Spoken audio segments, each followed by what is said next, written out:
2 முறை பேசக்கூடிய அவகாசம் கூட கிடைச்சது. அப்ப அவர் சொன்னார், நீ வெளியில இருந்து எவ்வளவுதான் நீ கத்துனாலும் அது வந்து ஓரளவு தான் கேட்கும். ஏற்கனவே சங்கி என்கிற முத்திரை உண்மையில் இருக்கிறது.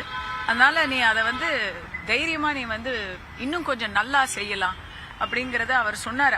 அவர் மட்டும் இல்லை, எல்லாருமே சொன்னாங்க. ஸோ இன்னைக்கு சுதந்திர தின விழாவுக்கு கமலாலயத்துக்கு சென்று அப்படியே வந்து பாஜகவில் நயினார் நாகேந்திரன் அவர்களுடைய கையால் இணைந்து விட்டேன். மக்களுக்காக என்னுடைய குரல் எப்பவுமே ஓங்கி ஒலிச்சிட்டு இருக்கும். இப்போ அது வந்து வெளியிலிருந்து இருக்கிறத விட சில விஷயங்களை உள்ளிருந்து செய்யறது ரொம்ப விரைவான பலனை கொடுக்கும். அதனால உள்ளிருந்து சிஸ்டத்துக்கு உள்ளிருந்து அதை செய்யணும் அப்படிங்கறதுக்காக இன்னைக்கு நான் என்ன பாஜகல இணைச்சிக்கிட்டு இருக்கிறேன். மேம், நீங்க அம்மா ஜெயலலிதாவுடைய தீவிர விசுவாசம் சொல்லிருக்கீங்க, நிறைய அதிமுக மேடைகள்ல பேசிருக்கீங்க. இருந்தபோதும் அதிமுகவுல இணைச்சிக்காம பாஜகவுல இணைந்ததுக்கான காரணம் என்ன? நான் இருக்கிறது தெலுங்கானா. கடந்த 5 வருடங்களாக நான் தெலுங்கானால தான் இருக்கிறேன். எனக்கு வந்து என்னுடைய புகுந்த வீடு மட்டும் இல்லாமல் என்னுடைய ஒரு மிகப்பெரிய ஆதரவு கொடுத்தது வந்து தெலுங்கு மக்கள் தான். ஸோ எனக்கு அவங்களுக்கும் ஒரு கடமை எனக்கு ஆற்ற வேண்டி இருக்குது. தமிழகம் மட்டும் இல்லாம என்னுடைய புகுந்த வீடான தெலுங்கானாவிலையும் என்னுடைய பங்களிப்பு இருக்கணும்னு சொன்னா அதுக்கு தேசிய நீரோட்டம் தான் சரி. அதிமுகங்கிற விஷயமும் ரெட்டேலங்கிற விஷயமும் எம்ஜிஆர் அம்மா ஜெயலலிதா அப்படிங்கிற விசுவாசமும் என்னைக்கும் எனக்கு இருக்கும். இதுக்கு வந்து இப்ப வந்து ரொம்ப ஈஸியான ஒரு விஷயம் ஏன்னா இந்த கேள்விக்கு பதில் சொல்றது ஈஸி ஆயிடுச்சு. ஏன்னா தலைவர் நயினார் நாகேந்திரன் அவர்களுக்கு இருக்கக்கூடிய பின்னணி எனக்கும் அந்த விசுவாசம் இருக்கலாமே. இதுல கான்ஃபிளிக்டே இல்லையே. வெகு நாட்களாகவே பாஜகவில் இணைக்கிறதுக்கான அந்த முயற்சியில் ஈடுபட்ட மாதிரி தெரிஞ்சது. ஏன்னா ஒரு 6-7 மாதத்திற்கு முன்பாக அண்ணாமலை அவர்கள் தலைவராக போதும் கமலாலயம் சென்று அவரை பார்க்க நேரிட்டதா அந்த ஒரு தகவலும் இருந்தது. வெகு நாட்களா பாஜகவில் இணைக்கிறதுக்கான அந்த ஒரு முயற்சி இருந்தீங்களா? இல்ல, நான் வந்து நிறைய ஒர்க் பண்ணிருக்கேங்க.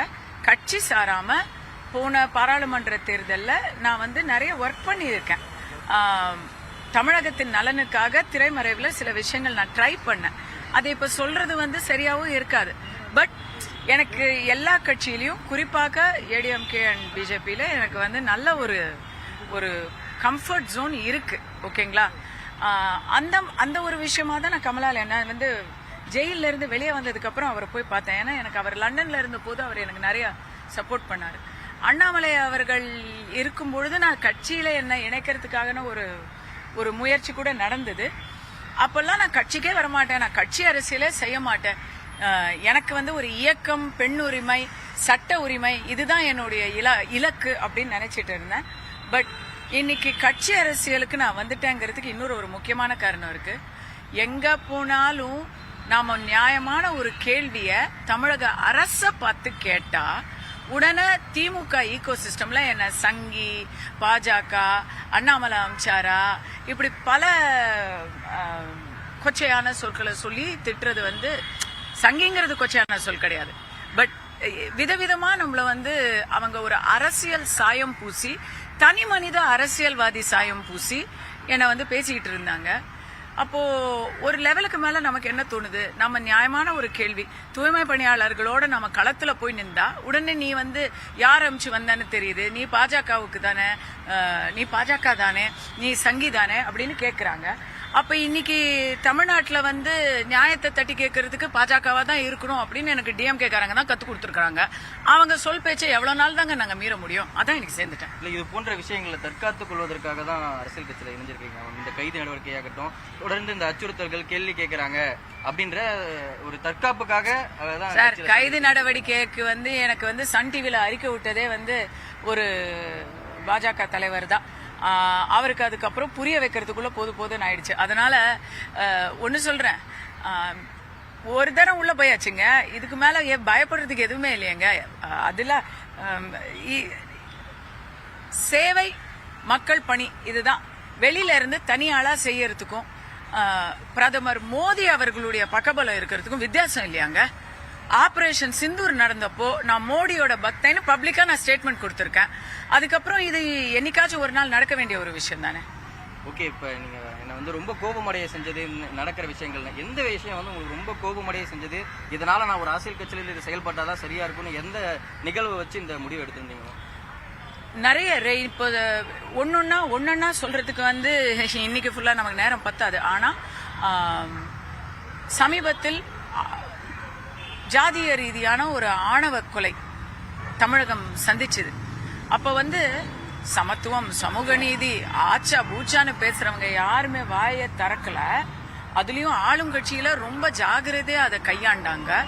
அங்க போய் அங்க துக்கம் விசாரிச்சது வந்து நயனார் நாகேந்திரன் அவர்கள் போறாரு.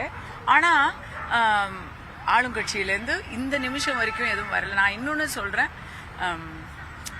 விஜய் அவர்களை எனக்கு ரொம்ப ரொம்ப ரொம்ப பிடிக்கும் நடிகரா. ஆனா அவர் அதுல ஒரு வார்த்தை கூட சொல்லாததெல்லாம் என்னை போன்றவர்களுக்கு பெரிய ஏமாற்றம். அதை விட தூய்மை பணியார்கள், என்னுடைய சென்னையில கரோனா காலத்துல நீங்களும் நானும் வீட்டுல இருந்தோங்க, வெளியவே வரல. அவங்க தான் நம்மள பாத்துக்கிட்டாங்க.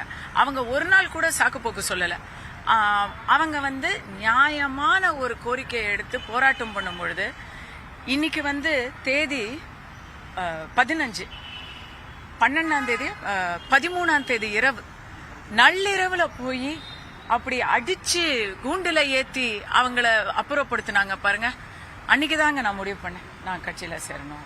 தெலுங்கானா மக்களுக்கு நல்லது செய்யணும்னு நினைக்கிறீங்க. அப்ப தெலுங்கானாவில் இருக்கக்கூடிய பாஜக நிர்வாகிகள் முன்னிலையில இணைச்சிருக்கலாமே, ஏன் தமிழக மாநில தலைவர் முன்னிலையில் இணைஞ்சிருக்கீங்க? இன்னைக்கு சுதந்திர தினம். இங்க செய்ய வேண்டிய பணிகள் அதிகம். 2026 தமிழ்நாட்டுக்கு தான் முக்கியம். அதனால அதை பேசி பேசி அவங்களோட டெய்லி நம்ம வந்து கொஞ்சம் ஒரு கருத்து பரிமாற்றம் நடக்குது. நம்ம ஏதாவது ஒண்ணு சொன்னா அதுக்கான ஒரு ரியாக்ஷனுமே வந்து தமிழ்நாட்டில் அதிகமா வருது. என்ன இருந்தாலும் நான் வந்து தமிழ் தானே. இங்க வந்து நான் எது செஞ்சாலும் எது சொன்னாலும் இங்க அதற்கான தாக்கம் வீச்சு அதிகமா இருக்குது. ஸோ பொறுப்பு இங்க அதிகமா இருக்கு. இந்த வருஷம் இங்க செய்ய போறேன். பாஜக என்பது தேசிய கட்சி. மோடி அவர்களுக்கும் நான் வந்து நேரடியா வேலை செய்யணுங்கிறது என்னுடைய கனவு. 2026 தேர்தல் வரைக்கும் பாஜகவை தமிழகத்தில் தொடர வேணும் அப்படின்னு சொல்றீங்க. ஐயா, நான் இப்போ நாளைக்கு பிளைட் பிடிச்சி ஹைதராபாத் போறேங்க. அங்கதாங்க நான் வாழ்ந்துட்டு இருக்கேன். மோடி அவர்களுடைய தலைமையில இந்தியா மட்டும் இல்லாம அவர் எங்க போக சொன்னாலும் நான் போவேன். நயனார் நாகேந்திரன் அவர்களுடைய இன்றைய முயற்சிக்கு நான் பலதுகரமா செயல்படுவேன். அவ்வளவுதான். இதுல வந்து நம்ம என்ன திமுகவா தமிழகத்துக்கு வந்து வஞ்சகம் இழைத்து விட்டீர்கள்னு இன்டர்வியூ கொடுக்கறதுக்கு? நாம எல்லோரும் இந்தியர். முதல்ல இந்தியர், அடுத்தது தமிழன்.